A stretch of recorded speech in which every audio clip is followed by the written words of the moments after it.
your hands in the air, it's Dr. Do, Dr. Do. mixing sodas with the beer, it's Dr. Do, Dr. Do. so why don't everybody cheer it? Dr. Do, Dr. Do. This is the one right here, y'all. Throw your hands in the air, it's Dr. Do, Dr. Do. mixing sodas with the beer, it's Dr. Do, Dr. Do. so why don't everybody cheer it? Dr. Do, Dr. Do. This is the one right here, y'all. You got Hey y'all, and me, your social media platform artist and the host of the great YouTube channel.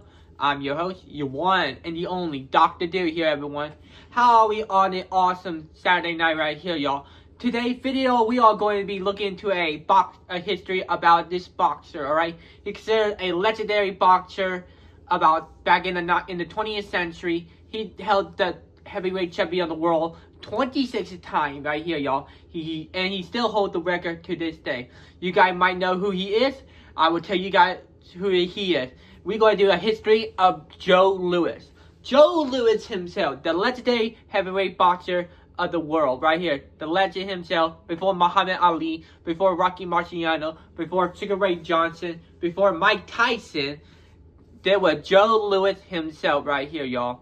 This man was considered at the time as the greatest boxer that ever came out of the boxing era back in the 1930s right here, y'all. This is a video we're going to be covering right here, y'all. This is an important video that people need to know about none other than Joe Louis right here, and how his rise and fall happened right here, y'all. This is a very good one right here.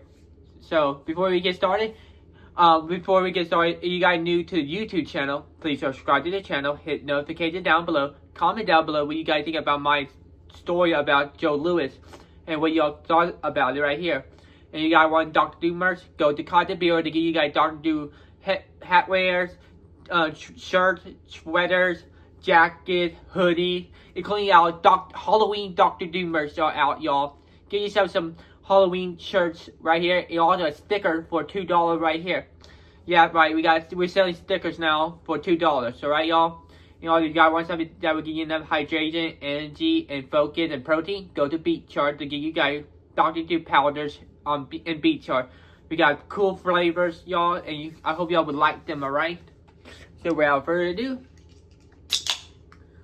let's get the party started.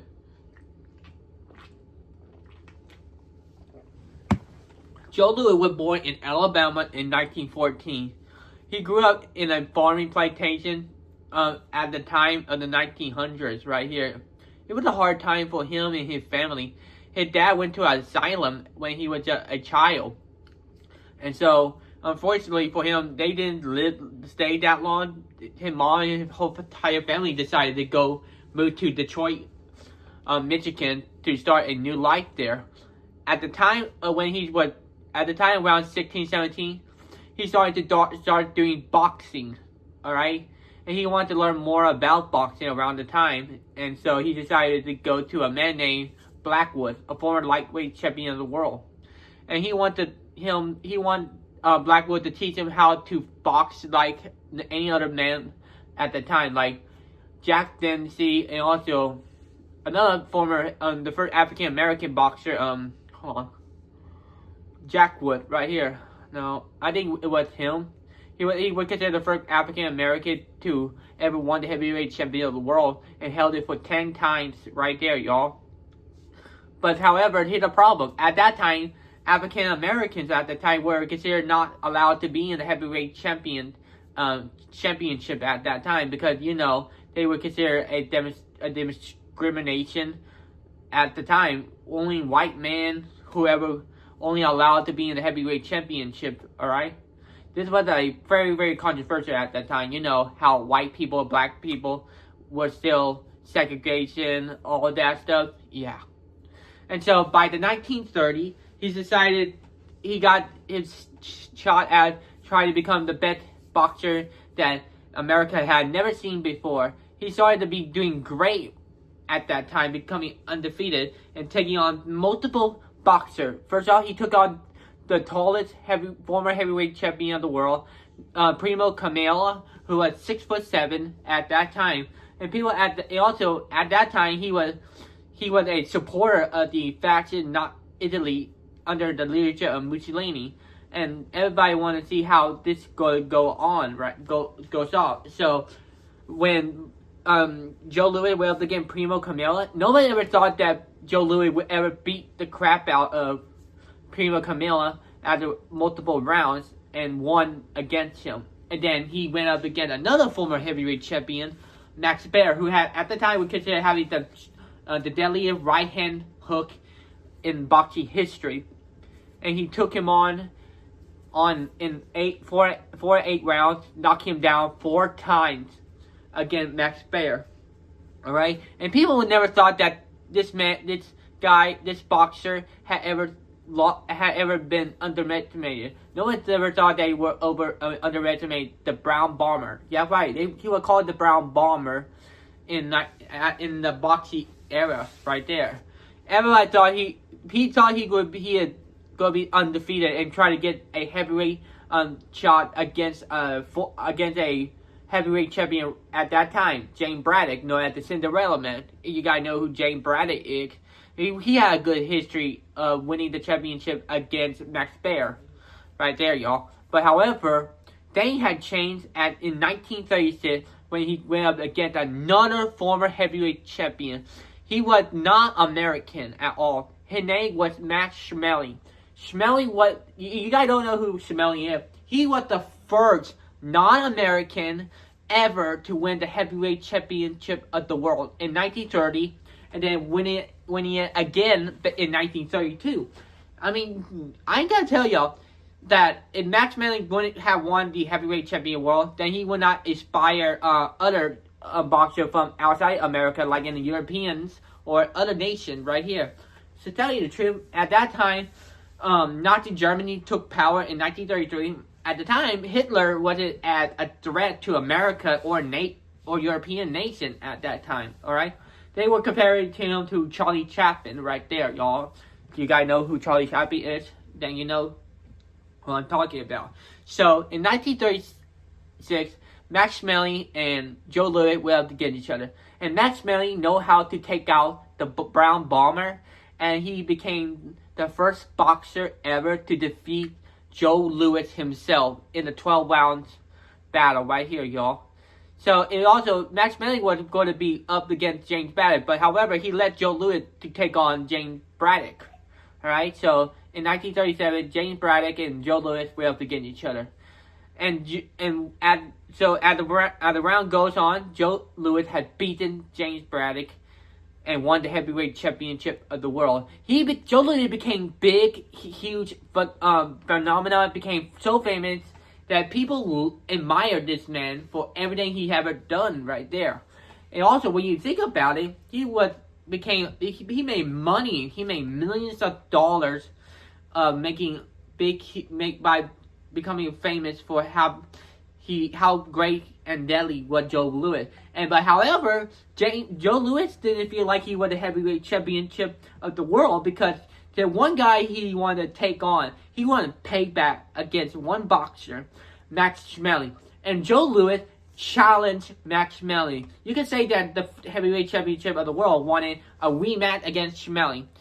Before the battle began, Joe Louis at first thought he worried about what would happen if he lost the heavyweight championship of the world. When you think about it, at that time it was Nazi Germany and America facing one another. People in America want Joe Louis to win against Max Schmeling because they don't want America to look as bad as they seem right now against Nazi Germany. All right, so the battle begins. Both men fought each other in 8 rounds, and Joe Louis won the battle against Max Schmeling. He defended his first heavyweight title ever, right? And so he began defending his title from 1938 to 1941 when World War I broke out, right here. America had joined the war against Nazi Germany, Italy, and Japan. And Joe Louis became a figure in the war against Nazi Germany, alright? And so the battle, he helped American soldiers to take on Nazi Germany, alright? And then he decided to donate all his money to the United States Army and the Air Force and stuff. And so that way that they would continue to fight in the name of freedom and democracy right there. But when World War II ended, he went in big, huge debt, y'all. He went in the debt of hundreds of thousands of dollars because he was getting the money from his manager, but unfortunately his manager was arrested and stuff for money laundering or something like that. And then his mentor Blackwood had a heart attack. So Joe Louis tried to come up with a way to pay off the debt with the military. So he did in a fight we made against another boxer, alright? And he managed to make over $650,000. But however, the IRS went after him now because he was in debt of hundreds of thousands of dollars, and they were taxing him each year. And then in 1948 to 49, he went up against Georgie Joe Wolcott and in a heavyweight battle, and he won the first one in a controversial boxing decision right here. And then he went up against Georgie Joe Wolcott again and beat him to it. And so Joe Louis decided to retire after that final battle against Georgie Joe Wolcott. But however, a year and a half later, he had to come back to boxing because the IRS had made him pay now in debt of $500,000, man. I hate to be Joe Louis in that situation. Being in a debt of $500,000 with the IRS. Ugh, nobody wants to be in a debt with the IRS. I would hate to be in a debt with IRS. Really, y'all. And so, in 1950, he decided to take on a heavyweight championship. I mean, the new heavyweight champion, Edgar Charles. But however, he lost in a decision ending, which led him to become a boxer journeyman. Tried to win some rounds, win some boxing games against other boxers, so that way he could get his heavyweight title again against another champion right there, Georgie Joe Wolcott. But however, in 1951, he decided to go against another boxer, a new generation boxer at that time, Rocky Marciano. If you guys don't know who Rocky Marciano is, he's considered one of the most greatest boxer in boxing history. And Joe Louis had to get that $150,000 and also try to get himself to go against Georgie Joe Wolcott in the boxing. But unfortunately, Joe Louis had when he went up against Rocky Marciano, he never thought of how deadly what Rocky Marciano punches were. Do you know what he said right after the boxing against Rocky Marciano? He doesn't go by the book. He feel like he doesn't. Rocky Marciano doesn't follow the book, but he got hit by a library. Get what I mean? I'm like, ugh. If I would living at that time, it would be painful to go against Rocky Marciano. And guess what? Rocky Marciano never lost a boxing. He never lost a boxing game before at all. And so Rocky Marciano defeated Joe Louis in a humiliation battle in the 8th round of boxing. Right after that, Joe Louis decided to be done with boxing for good and try to find other way to try to make the revenue to make sure he pay off the IRS. Alright, so he decided to try some golf, but however, at that time, segregation still was a problem. Discrimination against African Americans was still happening. I don't like how the fact that I don't understand about that. Why discrimination against African Americans? It was the stupidest thing ever, really. I don't like people being racist, okay? I am against racism right there. I against those who support racism, alright? I support African minorities. I've supported any minority in my whole entire life because let me tell you something, alright?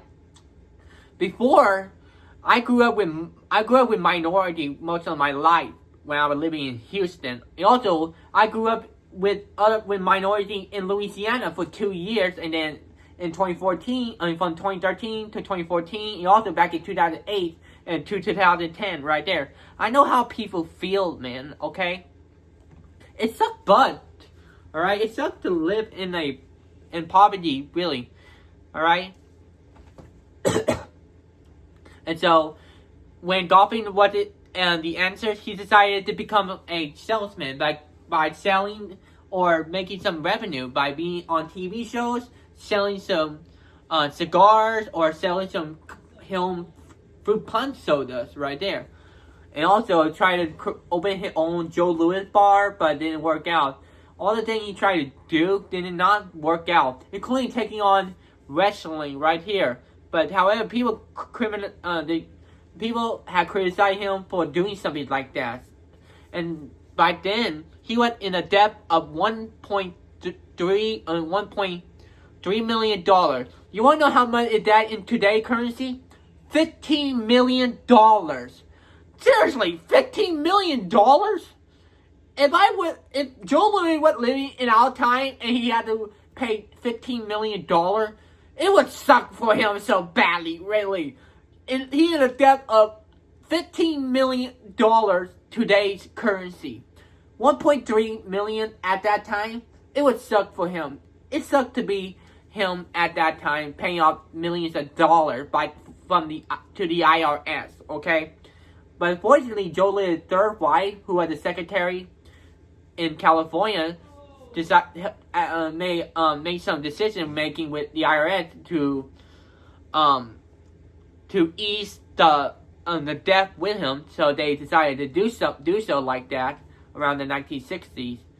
All right, but however, he still needs to pay the debt with the IRS in future revenue. All right, it sucked to be Joe Louis. He had to pay off millions of dollars to IRS and to the military. He was supposed to be one of the greatest heroes in World War II, one of the most iconic boxer in history, but they treat him like crap. I feel sorry for Joe Louis, man. Joe Louis was a great man who done everything for his country, for his people, for his nation, but they treat him like crap. I'm so sorry for Joe Louis' family and to his children and his grandchildren. I send my condolences to Joe Louis' family. I'm so sorry for y'all and your father and your grandfather itself. All right, I would show some respect to this man. He defended his heavyweight title 26 times. He deserved more respect to this day. I felt so sorry for him. After all the things he went through, I know how he feels right here, man. After that, he decided to work at a Las Vegas place called Caesar Palace, and he worked there for 7 years until 1981, when he suffered a heart attack, a heart condition that would cause him to have heart problems, and eventually pass away. He died at the age of 66. Rest in peace, Joe Louis. His legacy will continue on to this day. Muhammad Ali, Sugar Ray Johnson, every boxer has showed how great Joe Louis was and how legendary he was to every man, to every woman in boxing history right here, y'all. Rest in peace, Joe Louis. Alright? Rest in peace. And there you have it. This is a video about Joe Louis. I hope y'all have a great day. Please subscribe to the channel. Hit notifications down below. Comment down below what you guys think about my video about Joe Louis. And I hope y'all have a great night right here, y'all. Peace out.